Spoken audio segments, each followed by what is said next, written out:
In the summer of 2010, motor yacht Venture 2, a Fleming 65, made the journey from Southampton in southern England to Iceland and back, a journey of some 5,000 miles. This video tells the story of the places and events we saw in and around the Hebrides on the west coast of Scotland. Our first stop was at the island of Jura. Distinctive peaks known as the Paps of Jura overlook Craighouse, the only village of any size on the island, which has a population of 200 people and 5,000 red deer. We anchored in Small Isles Bay.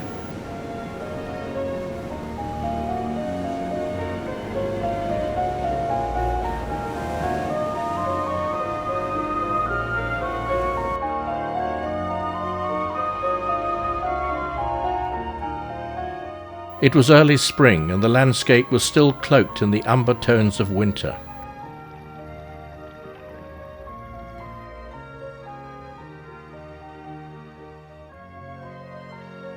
The three main amenities in Craighouse are the distillery, the village store, and the hotel, from which there is a view of Venture framed by palm trees.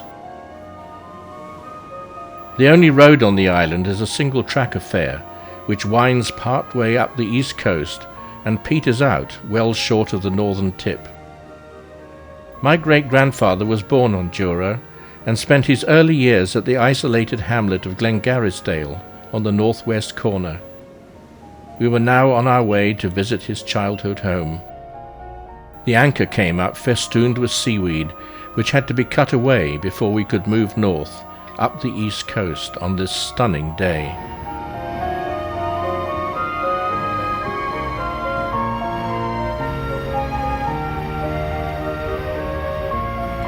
We passed Barn Hill, the house where, in 1948, George Orwell wrote his defining book, 1984. He nearly lost his life in the Gulf of Corryvreckan, the narrow passage with a notorious reputation that divides the northern tip of Jura from the next island of Scarborough. It was calm when we passed through, but even under these conditions, this treacherous body of water is prone to unpredictable upwellings.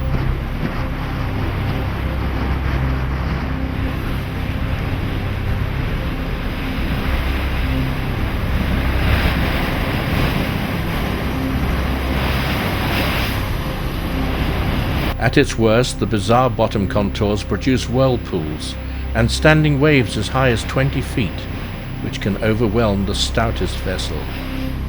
The roar from the resulting maelstrom can be heard 12 miles away. The underwater pinnacle of rock responsible for the turbulence shows up clearly on the depth finder. The cottage in which my great-grandfather lived is now a traveller's hut, known locally as a bothy. I had been hoping we could anchor in Glengarrisdale Bay, but the rocky bottom made this impossible. Chris held the boat offshore while I was able to land from the tender and visit the bothy. 7 years earlier, I had spent 3 days here, absorbing the atmosphere of the place where my great-grandfather had spent his childhood in the early 1800s. It had been a moving experience. Later in life he moved to Edinburgh, where he became a professor at the university and a poet in the Gaelic language.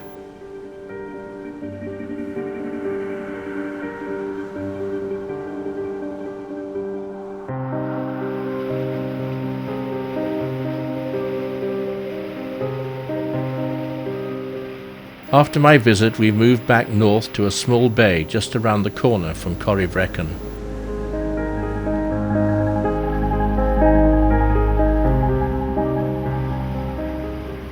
The waters were turbulent on the approach, but it was calm within the anchorage itself.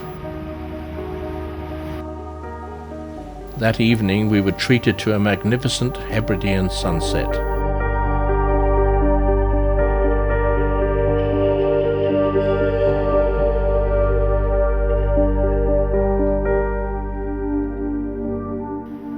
The following morning we set off south down the wild and deserted west coast of Jura.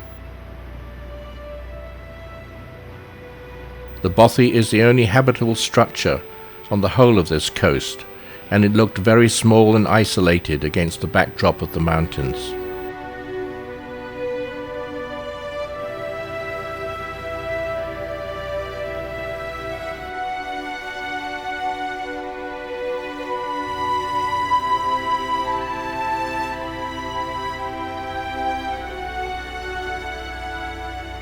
We were headed for Loch Tarbot, a sea loch which penetrates the island and almost divides it in two.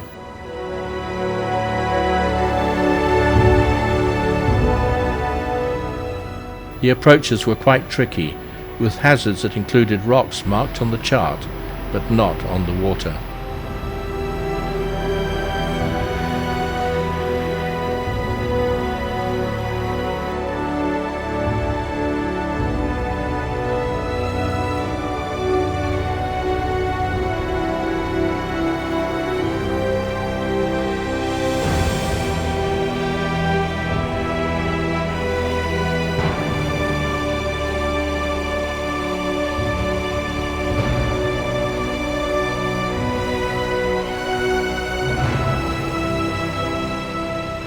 We anchored within the second set of narrows.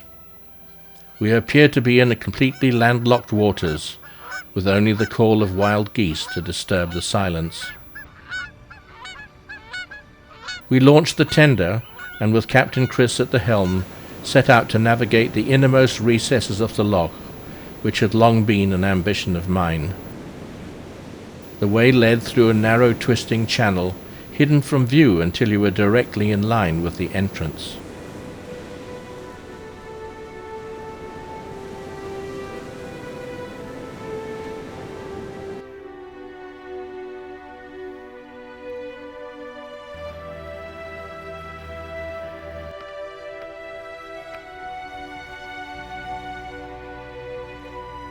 There are rocks in here too, and you must follow a series of leading marks to avoid the hazards.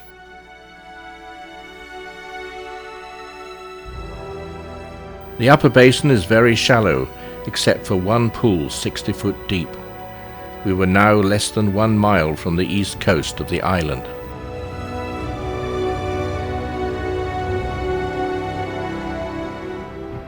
An interesting feature is the raised beaches, some of which are over 100 feet above present sea level. The beaches date from the last ice age 10,000 years ago, when the land was covered in ice. As this melted, first the sea level and then the land itself rose. It was sobering to reflect that the pebbles beneath my feet were polished to their smooth shapes by waves which had crashed upon these very shores 10,000 years ago.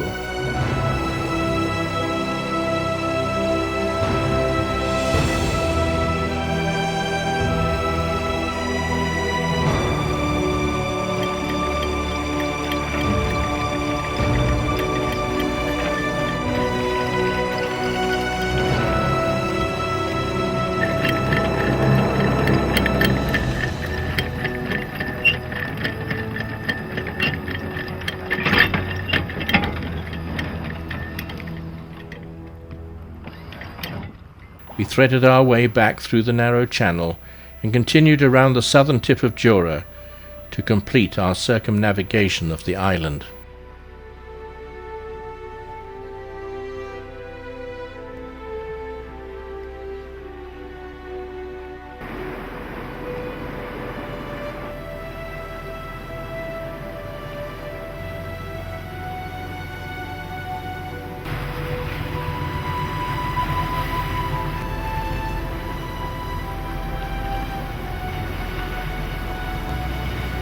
The Paps were within sight all the way, and as they finally dropped astern, I wondered when I would next return. We stopped briefly at Ardfern and Oban before entering the Sound of Mull on our way to Tobermory. Lismore Lighthouse on the northern side of the entrance to the Sound was built by Robert Stevenson in 1833. The southern shore is guarded by Duat Castle, built a tad earlier in 1350. A Dutch square rigger looked very much at home in these surroundings.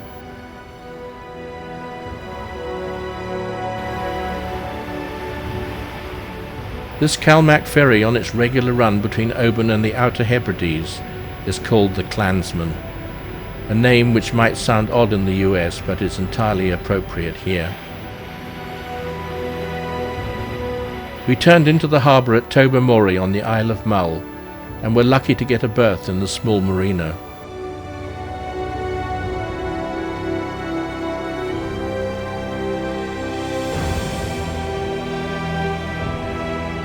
We liked this delightful town so much that we stayed here for several days.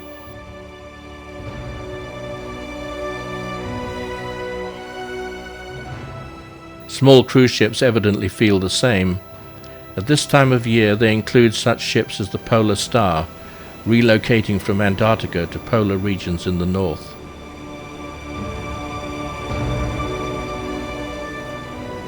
Like Jura and Oban, Tobermory also has its signature distillery. I had long wanted to visit the small island of Iona, but there was no safe place there to moor the boat, so we hired a car and took the 10-minute ferry ride from Galanich across the narrow channel dividing Iona from Mull.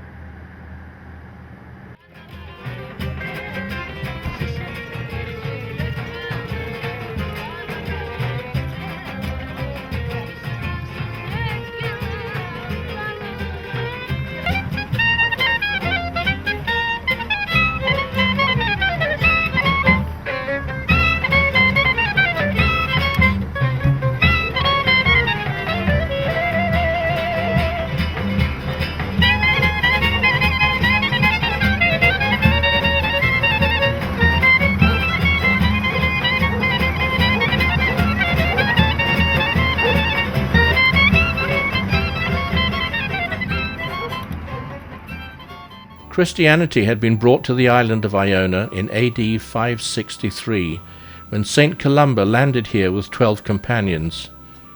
He founded an abbey, which was destroyed multiple times and the monks slaughtered in a series of Viking raids.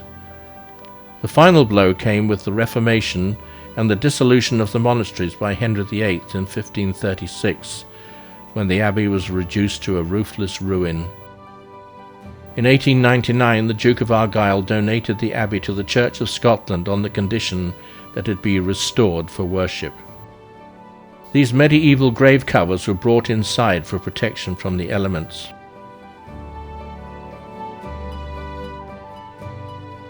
The nearby nunnery remains a picturesque ruin.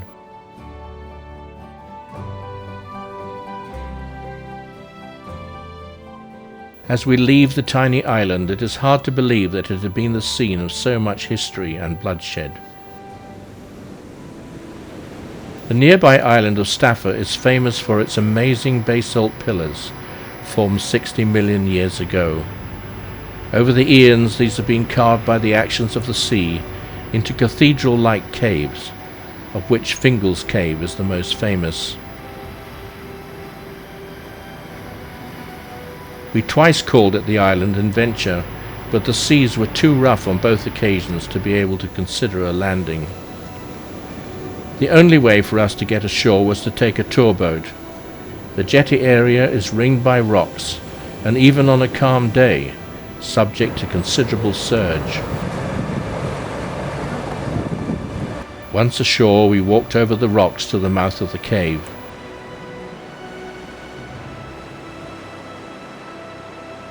Staffa was visited by Felix Mendelssohn in 1829, where the sounds of the ocean waves booming within Fingal's Cave inspired him to write his Hebridean overture. One of our fellow visitors was inspired to give voice.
following day, fog shrouded the island, wrapping it in a cloak of mystery.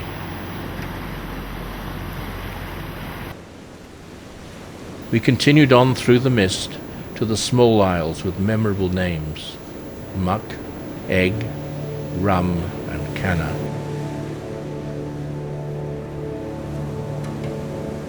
Mist draped the surrounding mountains and lay in layers across the landscape, triggering a dramatic sunset.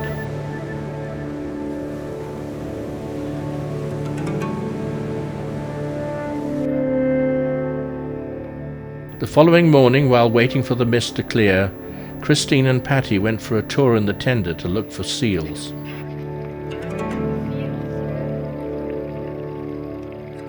By noon, with no improvement in visibility, we moved cautiously through the fog and felt our way into the dramatic rock-strewn anchorage in Loch Scavaig on the Isle of Skye.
This ladder made it possible to go ashore and hike to brooding Loch Corruisk, visited by Sir Walter Scott in 1814 and Lord Tennyson in 1848.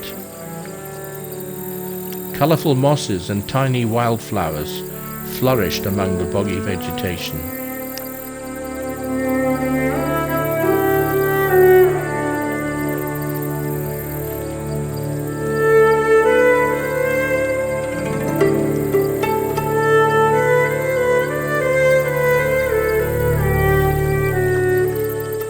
The following day the mist had lifted off the water, leaving a surface of polished glass.